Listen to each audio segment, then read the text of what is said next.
go. 안녕하세요. 셀지포스 손인선입니다. 오늘은 셀지포스에서 가장 기본적으로 어플리케이션을 개발하는 그 가장 근간이 되는 것은 오브젝트라고 불리는 녀석입니다. 그래서 이 오브젝트를 활용을 하는 게 셀지포스에서 어떤 어플리케이션을 개발하거나 화면을 개발할 때 다 기본적으로 사용됩니다. 그래서 이 오브젝트에 대해서 간단하게 설명을 드리겠습니다. 오브젝트는 어떻게 보면 테이블하고 유사해요. 근데 테이블하고 유사한데 그 테이블은 단순히 어떤 데이터만을 담지만 이 오브젝트는 그 이상의 것을 담습니다. 일단은 셀지포스에서 오브젝트는 크게 한 세 가지가 있는데 가장 많이 사용되는 것은 스탠다드 오브젝트입니다. 이 스탠다드 오브젝트는 셀지포스에서 뭐 세일즈 클라우드라든가 서비스 클라우드, 기타 다른 셀지포스 고유의 서비스를 개발할 때 셀지포스가 개발한 오브젝트가 되겠습니다. 그래서 동일한 오브젝트를 다른 개발하시면서 개발하실 수는 없어요. 그리고 어떤 업무의 특성들이 많이 담겨 있다라고 보시면 되고요. 가장 기본적인 게 어카운트, 컨택, 리드, 오퍼튜니티, 케이스 같은 것들이 있습니다. 그래서 이런 스탠다드 오브젝트는 사용하시는 라이센스에 따라서 그 스탠다드 오브젝트가 활성화가 됩니다. 그래서 세일즈 클라우드를 쓰신다면 오퍼튜니티가 활성화가 되는 거고요. 그냥 플랫폼을 쓰신다면 이 오퍼튜니티가 없죠. 네, 이런 게 이제 스탠다드 오브젝트고요. 커스텀 오브젝트는 앞서 스탠다드 오브젝트가 셀지포스가 개발했던 거라면 이 커스텀 오브젝트는 실제 프로젝트를 하시면서 일반 사용자 혹은 개발자들이 만드는 내용이 되겠습니다. 그래서 목적에 따라 혹은 요구에 따라서 직접 생성하실 수 있게 되어 있습니다. 그래서 자동차 검사, 설비, 아니면 항공, 아니면 우리 회사는 이런 프로젝트 관리를 하고 싶어요 한다면 그 프로젝트에 관련된 어떤 커스텀 오브젝트를 작성하시는 게 실제적인 프로젝트의 내용이 될 것입니다. 그래서 예를 든다면 오토바이 제조사라면 이전에 있던 세일즈 클라우드라든가 서비스 클라우드에서 쓰던 그런 그 오퍼튜니티 같은 게 필요 없다. 우리 회사는. 다만 우리는 오토바이를 관리하고 그걸 유지보수하기 위해서 센서 데이터라든가 아니면 유지보수하는 혹은 고장이 났을 때 출동 서비스를 한다든가 그 외에 실제 오토바이를 사용하시는 고객들을 위한 포털을 만든다든가 아니면은 오토바이를 판매하는 딜러들을 관리하기 위해서 이런 별도의 딜러 관리 혹은 고객 포털 형태의 오브젝트를 그냥 생성하시면 돼요. 그래서 앞서 말씀드렸듯이 스탠다드 오브젝트 그리고 커스텀 오브젝트가 있고요. 그 외에도 이제 셀지포스가 타 시스템과 연계를 해야 되잖아요. 그걸 연계할 때도 사용하는 게 역시 오브젝트입니다. 그래서 외부 서비스가 SAP 같은 ERP가 있고 오라클 같은 다른 ERP가 있을 수도 있고요. 그 외에 서비스나우, 구글, 아니면 AWS, 워크데이 같은 여러 가지 외부 서비스들이 있는데 이 외부 서비스들을 연계할 때 가장 쉬운 방법은 익스터널 오브젝트라는 걸로 연계를 합니다. 즉, SAP에 연결할 때 우리가 프로그램을 짜서 막 호출을 할 수도 있겠지만 SAP에서 우리가 보고 싶은 데이터가 있잖아요. 그 데이터를 역시 하나의 오브젝트, 하나의 테이블 형태로 보여줌으로써 별도의 코딩이 추가하지 않고도 오브젝트를 활용해서 리포트를 만든다거나 아니면은 스탠다드, 커스텀, 익스터널 오브젝트를 밍글을 해서 새로운 대시보드를 만드신다든가 아니면 업무에 활용하실 수 있도록 지원하고 있습니다. 그리고 기타 저희 앱 익스체인지라고 있잖아요. 그래서 그런 앱 익스체인지에서 제공하는 어플리케이션을 통해서 그 외의 서비스들 에버노트 같은 것들 아니면 드랍박스 이런 시스템과도 연결하실 수 있도록 제공을 하는 게 전체적인 오브젝트의 개념이다 라고 보시면 될 것 같습니다. 실제 이제 화면을 보는 게 낫겠죠. 이게 오브젝트 매니저예요. 보시다시피 셋업 메뉴에 있습니다. 셋업 메뉴에서 보통 셋업을 하시면 이제 홈으로 들어가서 우리가 서치를 해가지고 원하시는 설정을 하게 되는데 그 옆에 보시면 이제 오브젝트 매니저라는 게 있어요. 이 오브젝트 매니저를 통해서 오브젝트를 생성하실 수도 있고 그 오브젝트의 여러 가지 특성, 아니면 특징, 피처, 펑션 등을 넣으실 수가 있습니다. 그래서 이걸 간단하게 한번 보면은 여러 가지 기능이 있어요. 첫 번째, 필드 앤 릴레이션십은 말 그대로 우리가 테이블이라고 생각할 수 있는 거예요. 그래서 이 오브젝트에 담을 필드들, 뭐 보통 우리가 데이터베이스에서 얘기하는 뭐 넘버, 스트링, 텍스트, 에어리아 뭐 이런 것들을 다 제공을 하고요. 그 외에 뭐 릴레이션십을 위해서 뭐 마스터 디테일 혹은 뭐 룩업 관리 뭐 이런 것도 여기에서 다 작성하실 수가 있고요. 페이지 레이아웃은 이 오브젝트가 실제 화면에 보이는 그 레이아웃을 지정할 수가 있어요. 우리가 보통 이제 필드를 만들게 되면 자동으로 기본적으로 이제 레이아웃이 만들어집니다. 하지만 내가 이거를 뭐 프로필, 여기서 이제 프로필을 계속 쓸 텐데 이 프로필이라는 건 사용자 그룹이에요. 그러니까 A라는 군이 있고 B라는 군이 있는데 이 예제에서는 세일즈 유저 그리고 서포트 유저로 나눌 겁니다. 그래서 세일즈 유저별 그리고 서포트 유저별 내가 보는 같은 오브젝트라도 보는 화면이 달라질 수가 있어요. 네, 그렇게 조정하실 수가 있고요. 그리고 이제 전체적으로 이 전체 화면 있잖아요. 여기는 지금 셋업 화면이지만 우리가 보통 어플리케이션 하시게 되면 이거를 보통 저희가 이제 라이트닝 페이지라고 해요. 그래서 뭐 이전에 보시면 앱 빌더라는 것도 들어보셨는지 모르겠지만 앱 빌더를 통해서 전체 페이지 레이아웃도 하실 수 있어요. 그러니까 앞서 페이지 레이아웃은 그냥 하나의 이 오브젝트에 관련된 페이지 레이아웃이고요. 요거는 전체, 그러니까 하나의 오브젝트만 가지고 화면을 구성할 수도 있지만 여러 개의 오브젝트를 하나의 화면에 표시할 수도 있습니다. 그게 보통 우리가 말하는 커스터머 360이라고 하죠. 그래서 여러 개의 레코드, 여러 개의 오브젝트 혹은 여러 개의 다른 뭐 라이트닝 컴포넌트 등을 조합을 해서 이것도 역시 프로필에 맞춰서 구성을 하실 수 있게 되어 있고요.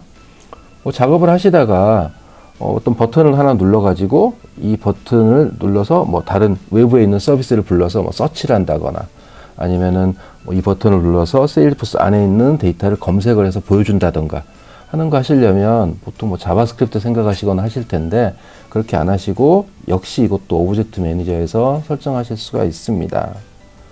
그리고 컴팩트 레이아웃은 우리가 이제 이렇게 보시면 요 윗단 있죠. 요 윗단에 우리가 뭐 어카운트다 혹은 뭐 컨택이다 이렇게 하면은 거기에 대한 요약 정보가 나와요. 그러니까 내가 뭐 밑에 굉장히 디테일한 내용이 나오겠지만 그거에 앞서서 요 레코드의 요약 정보만 먼저 보고 싶은 게 있죠. 그 부분을 하는 거를 컴팩트 레이아웃이라고 합니다. 그리고 필드셋은 이제 각각의 필드들을 그룹화를 하실 수가 있어요. 네, 그런 부분은 나중에 보시면 될 것 같고요. 그다음 오브젝트 리밋은 현재 오브젝트가 이제 결국은 데이터베이스에 저장이 되잖아요. 근데 그 오브젝트에 제한들이 많이 있습니다. 뭐 오브젝트에 들어갈 수 있는 레코드의 건수라든가 아니면은 뭐 밸리데이션 룰 뒤에 설명하겠지만 혹은 트리거의 개수의 제한들이 있어요. 그래서 현재 제한과 현재 사용량을 보실 수 있고요.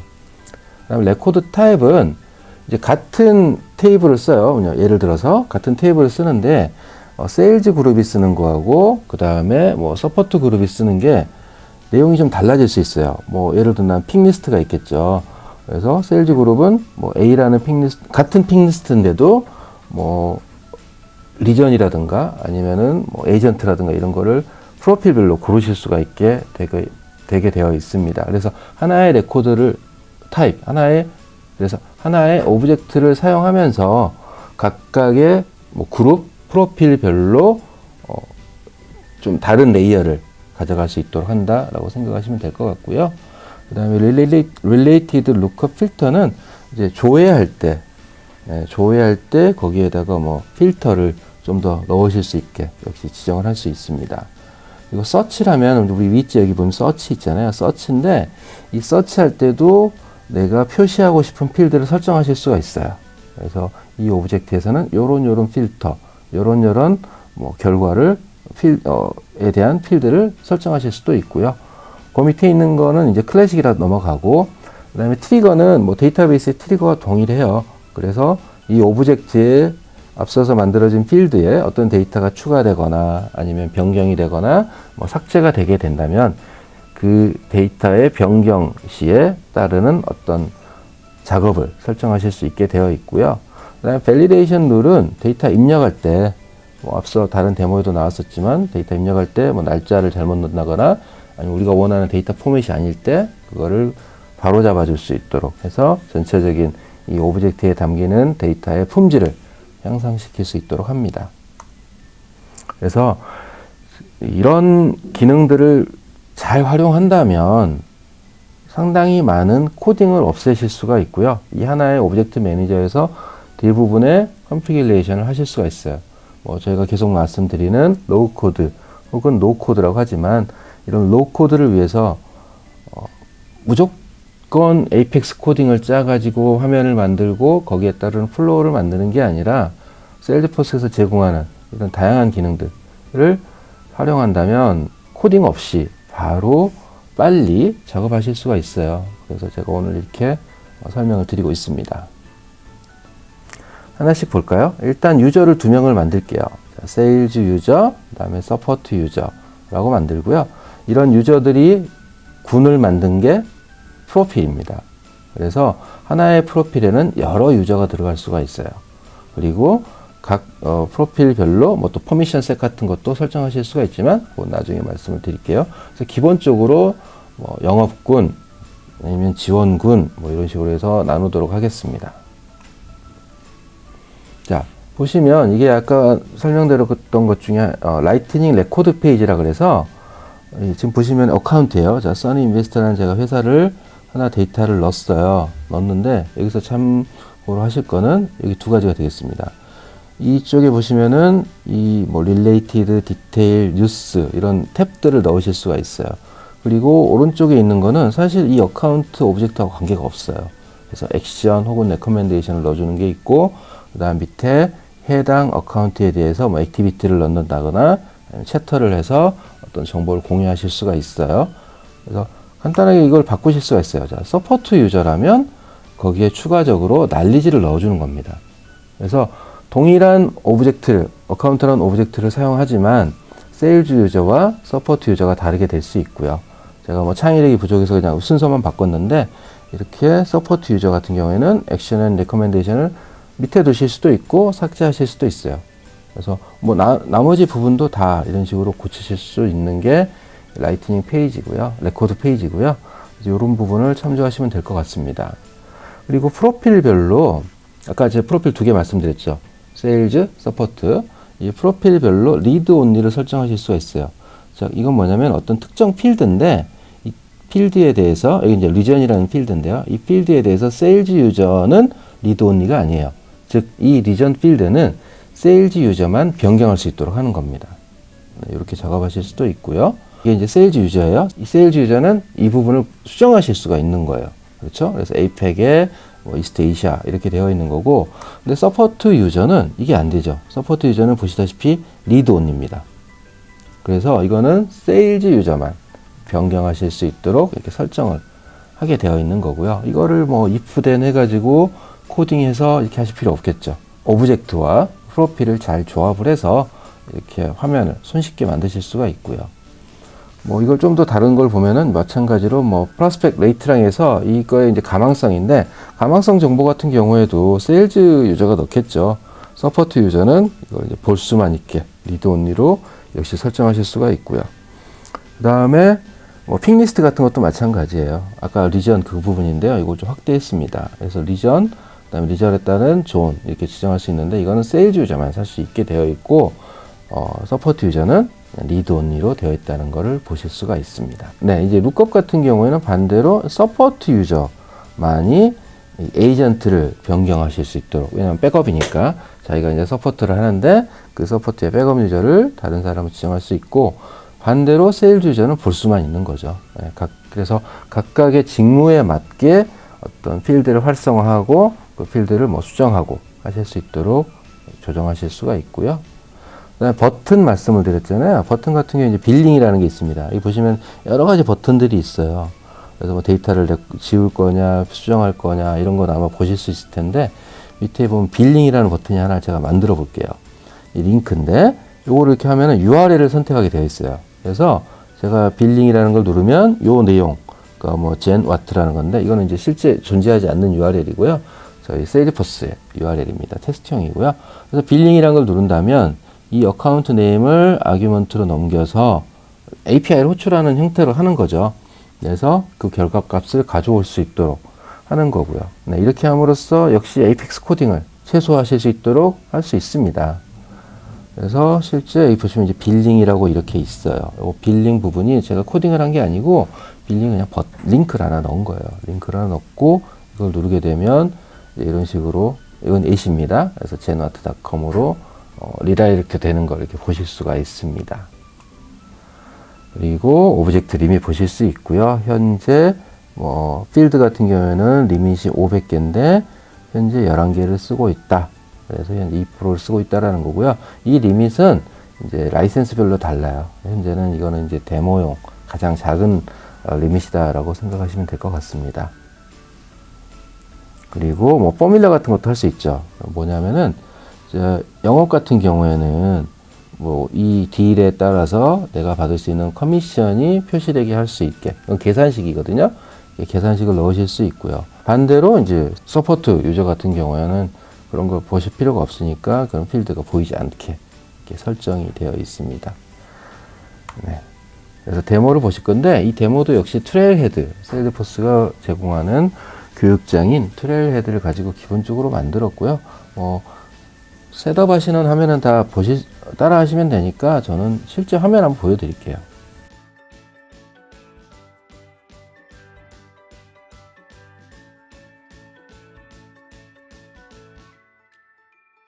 자, 이게 이제 화면인데, 자, 보시다시피 3개의 화면이 있습니다. 3개의 화면이 있고, 이 부분은 어드민이 되겠고요. 그 다음에 여기는 이제 서포트 유저가 되겠고, 여기 같은 경우는 이제 세일즈 유저가 되겠어요. 그래서 이 어드민에서 보시면 이제 오브젝트에서 어카운트를 제가 선택을 했고요. 아까 보셨던 빌링 이렇게 되어 있는 거 보실 수 있고요. 자, 페이지 레이아웃을 보시면 페이지 레이아웃이 이 커스텀 어카운트 이렇게 제가 만들었어요. 여러 개가 만들어지는데 이것도 역시 동일해요. 유사한 겁니다. 마케팅용, 세일즈용, 서포트용 이렇게 레이아웃을 만든 거고 이 트레일헤드에서는 이제 두 개를 만드는데 이걸 한번 볼게요. 자, 이거는 어사인먼트를 하게 되어 있어요. 그래서 제가 프로필을 만들었잖아요. 그러니까 프로필을 세일즈 유저 그리고 서포트 유저 이런 식으로 만듭니다.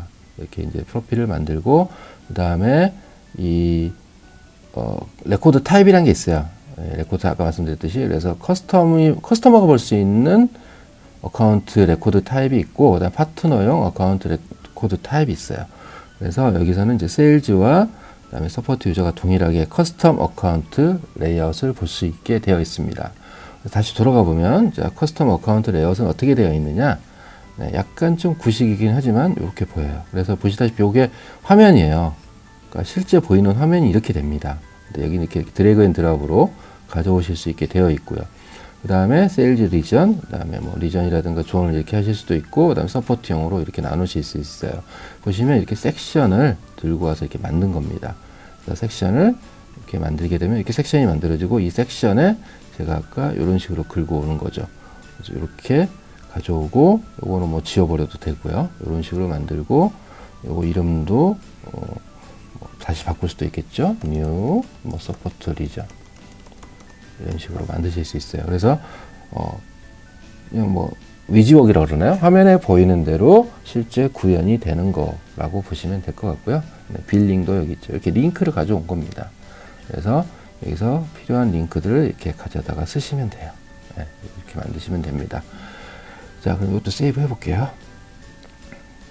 자, 그리고 라이팅 레코드 페이지가 있어요. 라이팅 레코드 페이지도 이렇게 두 가지를 만드실 수 있어요.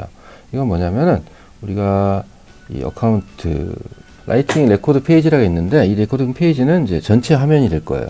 전체 화면에서 세일즈용, 서포트용 제가 구분을 한 겁니다. 그리고 어사인은 데스크탑, 폰, 그 다음에 데스크탑 폰 이렇게 되어 있고요. 자, 세일즈 보죠. 아까 기억하실지 모르겠지만 세일즈 같은 경우에 에디트를 가보면 앱빌더가 나와요. 결국은 앱빌더가 나오고 이 앱빌더에서 제가 말씀드렸던 것처럼 네, 이렇게 액션, 그 다음에 이런 거를 다 이렇게 설정을 하실 수가 있어요. 액션도 이렇게 밑으로 이렇게 내려가면 조정하실 수 있게 되어 있는 거 형식으로 되어 있다 보시면 되고요. 이걸 이제 세이브를 하게 되고 액티베이션을 하게 되면 이런 화면이 나옵니다. 제가 잠깐 다시 한번 바꿔볼게요. 자, 이렇게 하고요. 자, 다시 액션 앤 레커멘드를 했고 세이브를 하고 그 다음에 액티베이션을 하면 자, 오그 전체로 할 거냐 아니면 앱으로 할 거냐 그다음에 아니면 프로필로 할 거냐입니다. 자, 보시다시피 여기서는 프로필로 했어요. 그래서 세일즈 유저 프로필을 선택을 한 겁니다. 그래서 요건 요런 식으로 액티베이션이 되고요. 네, 그리고 서포트용 이제 페이지를 보면은 서포트 페이지도 이렇게 화면이 나오고 에디트를 하게 되면 앱 빌더로 가게 되고요. 앱 빌더에서 보시면 앞서 보셨던 그것과 조금 달라진 게 이 탭 여기에 있다 라는 거하고 하나 더 난리지가 하나 더 추가된 게 하나 있는 거고요. 그 다음에 이 액션 바가 이제 위아래로 변경됐다 라는 거를 보실 수가 있습니다. 실제 이제 서포트 쪽을 보게 되면 앞서 보셨던 거와 다르게 난리지가 하나 더 생겨 있고요. 그 다음에 나머지는 유사하지만 디테일에 가보면은 이 리전 이런 게 이제 리드 온리로 되어 있죠. 그래서 수정할 수 없습니다. 아까 보셨던 영업과 다르게 영업에서는 이런 부분을 직접 고칠 수가 있게 되어 있어요. 그래서 이런 리전 이렇게 고치실 수가 있는데 이 서포트에서는 그걸 이제 수정하실 수 없게 하실 수도 있고, 그다음에 이런 식으로 액티비티 액션 레코멘데이션 같은 다른 컴포넌트들을 조합이 다르게 되실 수가 있습니다. 네, 이거에 관련된 셋업은 이 데모 밑에 있는 이 트레일 헤드에서를 참조하시면 설정하실 수가 있고요. 그래서 전체적으로 이제 오브젝트에 대해서 간단하게 말씀을 드렸어요. 그냥 테이블이다, 간단히 필드만 만든다 생각하실 수도 있겠지만, 이거를 통해서 화면도 구성하실 수 있고, 그리고 각각의 롤, 프로필로 관리되는 각각의 그룹에 맞춘 화면들, 그룹에 맞춘 입력 내용들을 이렇게 다 수정하실 수 있는 걸로 하실 수 있습니다. 그래서 이런 기능들을 많이 사용하신다면, 셀리포스를 개발하실 때 코딩을 최소화하고서도 많은 기능을 손쉽게 구현하실 수가 있습니다. 네, 오늘은 오브젝트에 대해서 간략하게 말씀을 드렸습니다. 감사합니다.